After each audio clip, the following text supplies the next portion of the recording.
2025। धन्यवाद धन्यवाद प्रभारी जी। अब विधान सबसे पहले मैं आभार व्यक्त करना चाहता हूं कि मेरे जैसे जनता दल यू के साधारण कार्यकर्ता को आपने माला से, चादर से, गमछा से सम्मानित किया, स्वागत किया। मैं अपनी तरफ से, अपने परिवार की तरफ से, बिहार के 15 करोड़ जनता की तरफ से आभार व्यक्त करता हूं, कृतज्ञता ज्ञापित करता हूं। साथियों, गाना तो आपने सुना। मैं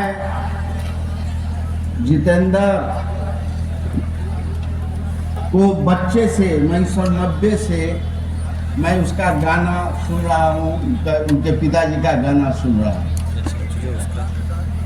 आप आए हैं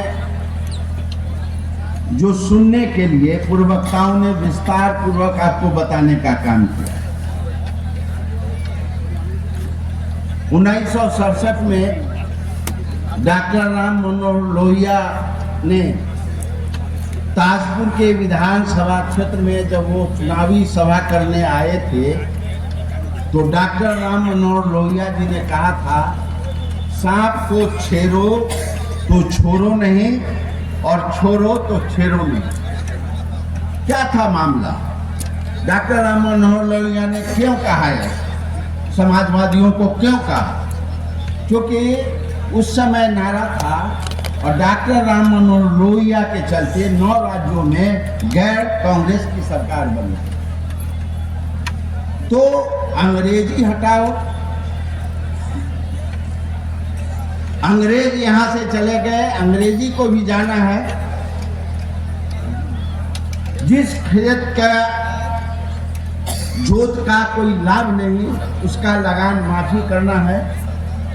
जो खेत को बोरे बोरे, वो खेत का मालिक होवे। धन और धरती बट के रहेगी। हम लोग समाजवादियों का विचार को आगे बढ़ाने का काम किया और 1967 में जब जननायक कर्पूरी ठाकुर जी 1970 में मुख्यमंत्री बने तो उन्होंने समाजवादी विचारधारा को लागू करने का काम किया। सिर्फ 1 महीने लेट हो गए, अंग्रेजी के बारे में फैसला नहीं हो सका था तो डॉक्टर राम मनोहर लोहिया जी ने जननायक कर्पूरी ठाकुर से मिलना बंद कर दिया कि जनता से जो वादे किए गए हैं उन वादों को पूरा करना चाहिए। लेकिन उन वादों को पूरा नहीं करने में जननायक कर्पूरी ठाकुर जी से डॉक्टर राम मनोहर लोहिया ने नाखुशी जाहिर की। जननायक कर्पूरी ठाकुर जी लौटे और पहले कैबिनेट में यह पास किया कि अंग्रेजी को हटाने का काम किया। आप सुन रहे होंगे, वो लोग कहते थे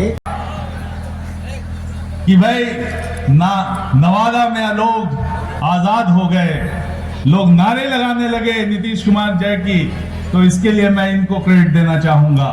बहुत इन्होंने काम किया है। और इसके साथ ही अशोक यादव जी जो हमारे साथ आए हैं और यहाँ के युवा चेहरा हैं, इनके आने से नवादा जिले में जदयू को बहुत मजबूती मिलेगी, ऐसी मुझे पूरी उम्मीद है।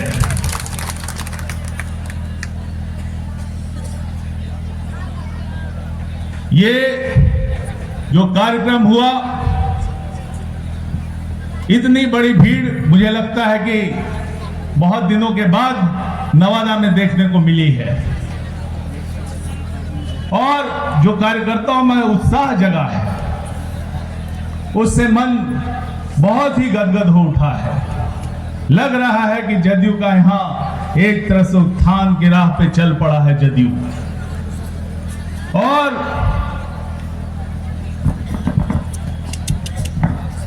जो सभी इकाइयों में एक ऊर्जा का संचार हुआ है, उससे मुझे काफी उम्मीद दिख रही है। नवादा के प्रदेश में, नवादा में हमारी 5 सीटें हैं।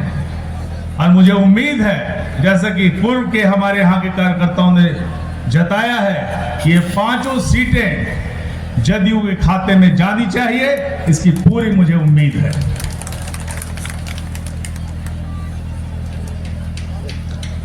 जदयू एक पार्टी है, जदयू एक विचारधारा की पार्टी है। आप जानते हैं कि 17 मई 1934 में पटना में अंजुमन इस्लामिया हॉल में कांग्रेस सोशलिस्ट पार्टी का गठन हुआ और वहां से समाजवाद की धारा बढ़ी और बहते बहते आते आते लोहिया जी, कर्पूरी ठाकुर जी के विचारों से ये पल्वित और पुष्पित हुई और इस विचारधारा को जदयू ने अपने ऊपर अंगीकार किया है और यही विचारधारा जो जदयू की प्राण शक्ति है।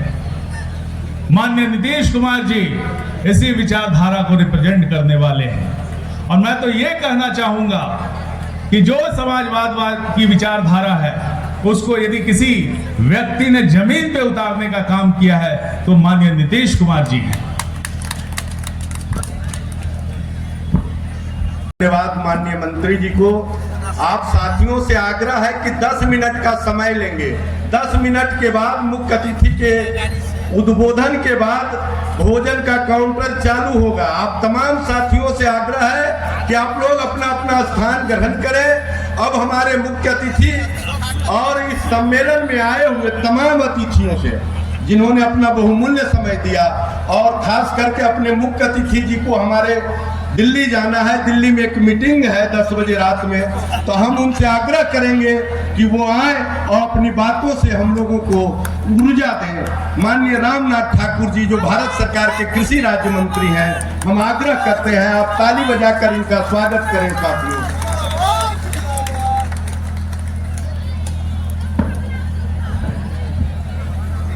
आदरणीय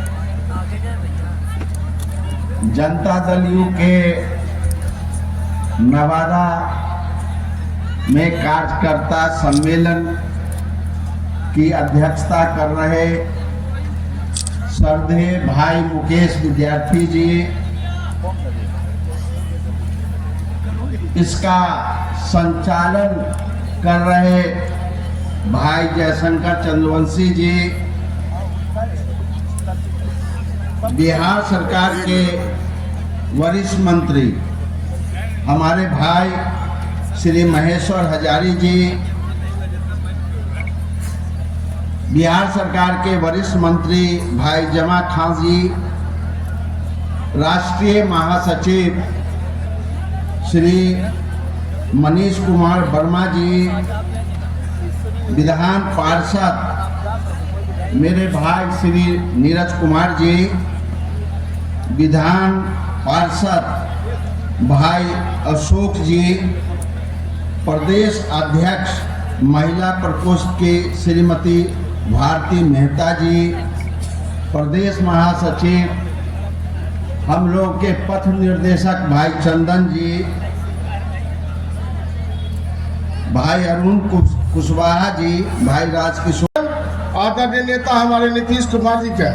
साथियों, इतना लंबा अंतराल से हमारे आदरणीय नेता नीतीश कुमार जी काम कर रहे हैं, लेकिन कोई माई का लाल नहीं कह सकता कि नीतीश कुमार जी ने यह कर दिया वह कर दिया। नीतीश कुमार जी अपने एक जोगी की भूमिका में पूरे बिहार के हर मानव सदस्यों को अपना परिवार समझते हैं। साथियों, यह नीतीश कुमार जी ही ऐसे हैं जो फकीरी के हालत में भी बिहार को संभाल रहे हैं। साथियों, उनके पास कुछ नहीं है, जो है बस जो भी करते हैं आम जनता के लिए करते हैं। क्योंकि हम लोग बहुत करीब से 10 साल से लगभग उनके कैबिनेट के सदस्य हैं, भिन्न भिन्न पदों पर रहे, लगातार 4था बार विधायक रहे। और मैं खास करके दलित समाज से आग्रह करता हूं, चूंकि मैं दलित समाज से आता हूं, मेरा घर समस्तीपुर जिला है और लगातार हम लोग राजनीति में आज़ादी के बाद हम लोग के परिवार राजनीतिक जीवन में रहे हैं। साथियों, पहले जो इस समाज की स्थिति थी वो बहुत ही खराब स्थिति थी, लेकिन आदरणीय नेता नीतीश कुमार जी ने जब मुख्यमंत्री बना तो उन्होंने पंचायती राज में जो आरक्षण दिया, साथियों जो बड़े बड़े जमींदार लोग पंचायती राज में मुखिया हुआ करते थे, जिला पार्षद हुआ करते थे, नगर परिषद के अध्यक्ष होते थे, नगर निगम के मेयर हुआ करते थे, पंचायत समिति सदस्य हुआ करते थे, डिस्ट्रिक्ट बोर्ड के चेयरमैन हुआ करते थे, बड़े बड़े लोग हुआ करते थे। लेकिन आज नीतीश कुमार जी के इच्छा शक्ति और विजन ने आज वैसे गरीब लोग भी जिसको सिर्फ इंदिरा आवास है, प्रधानमंत्री आवास है, मुख्यमंत्री आवास है, वैसे घर में रहने वाले व्यक्ति आज जनप्रतिनिधि उस कुर्सी पर जाने का काम करते हैं। वह देन है आदरणीय नेता नीतीश कुमार जी का। इसीलिए साथियों, ये कभी मत बोलिएगा कोई भी आज इससे पहले जो मुख्यमंत्री हुए सिर्फ अपने लिए, अपने परिवार के लिए, अपने समुदाय के लिए नहीं सोचा, सिर्फ अपने परिवार के लिए सोचने का काम किया। इसीलिए मैं सभी साथियों से आग्रह करना चाहूंगा कि आने वाला चुनाव जो हो रहा है बिहार विधानसभा का, चूंकि भूतों ने भविष्य नीतीश कुमार जी जैसा न मुख्यमंत्री कभी हुआ न मुख्यमंत्री होगा। साथियों, हमारे नेता के सामने में वह बगीचा है, वह बगीचा है जहाँ पर हर तरह के फूल खिलने के काम करते हैं। साथियों, जहाँ पर कोई भी जाति हो, हिंदू मुस्लिम सिख ईसाई सब है भाई भाई, सब कोई मिल करके रहते हैं। उनके राजकाज में आज तक कहीं कोई लड़ाई तो नहीं हुआ, कोई दंगा नहीं हुआ, सब कोई एक साथ रहने का काम करते हैं। तो ऐसे नेता को हमेशा पसंद करना चाहिए जो जात पात से ऊपर उठ के बिहार की सेवा करता हो। इसलिए मैं साथियों आप लोगों से प्रार्थना करता हूँ, आग्रह करता हूँ कि किसी के बहकावे में नहीं आकर के नीतीश कुमार जी के नेतृत्व में एक मुश्त होकर के सब कोई आने वाला चुनाव में उनको फिर 2025 जो 2025 का चुनाव होने वाला है, जो हम लोग के टारगेट है कि 225 या हमेशा 225 से भी ज्यादा सीट देने का आप लोग काम करेंगे। यही आप लोगों से आग्रह करने आया हूँ, प्रार्थना करने आया हूँ। मैं भाई मुकेश विद्यार्थी जी को चूंकि यहाँ पे मौजूद है, मैं आपके बीच में कहना चाहता हूं मेरे साथियों, जिसको आपने नेता बनाने का काम किया, जिसको आपने बिहार का बागडोर दिया था उम्मीद के तहत, जिसको आप मेरे समाज के लोगों ने आगे बढ़ाने का काम किया, वो नेता ऐसा नेता निकला जिन्होंने इस बिहार के अंदर प्राइवेट कंपनी बनाकर बिहार को लूटना चाहता है, संघर्ष समाज को बर्बाद करना चाहता है।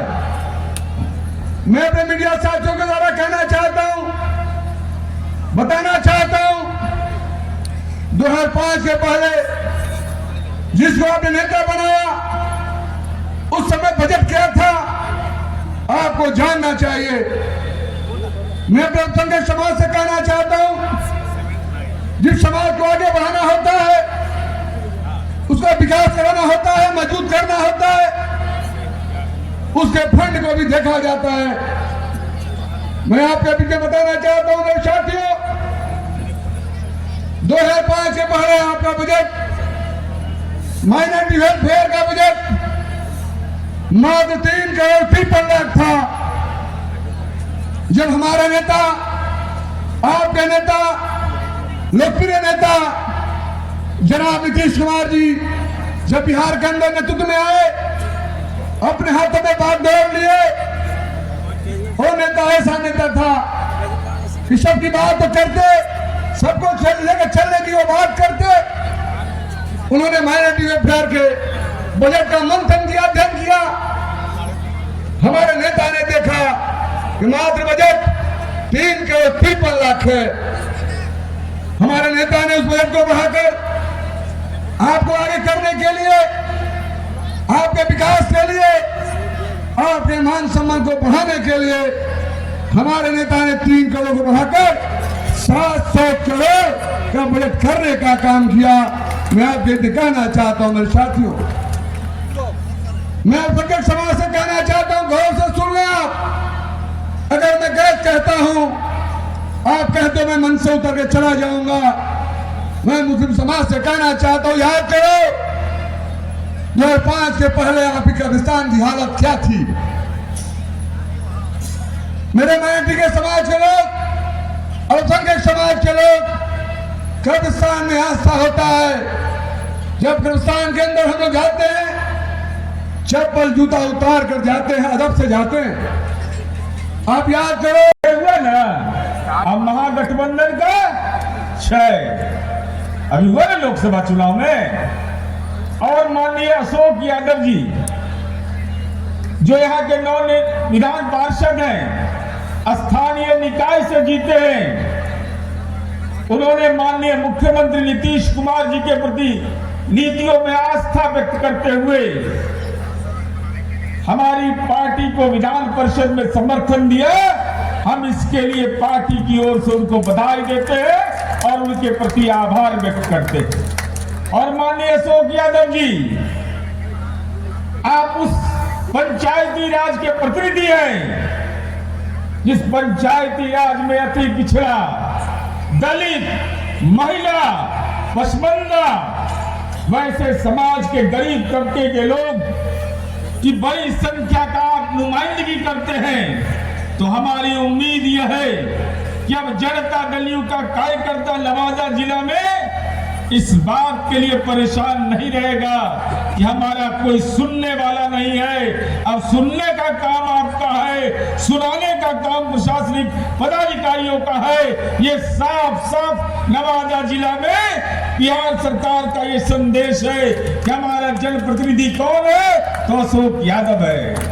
और मित्रों, हम इस बात की चर्चा इसलिए करना चाहते हैं कि हमने क्या काम किया नहीं किया, इसको बहुत बड़ा सब नहीं करते हैं। और जगह लाजे लूजने उपाय कौन है? अरे घर में बल्ब जल रहा है तो उससे बड़ा विकास का पैमाना क्या है? अरे जिसको नीतीश कुमार का विकास पसंद नहीं आता है वो अपना घर में बिजली के तार नोच ले और ललटेन टांग दे, तब जाने की नीतीश कुमार का विकास उसको अच्छा नहीं लगता है।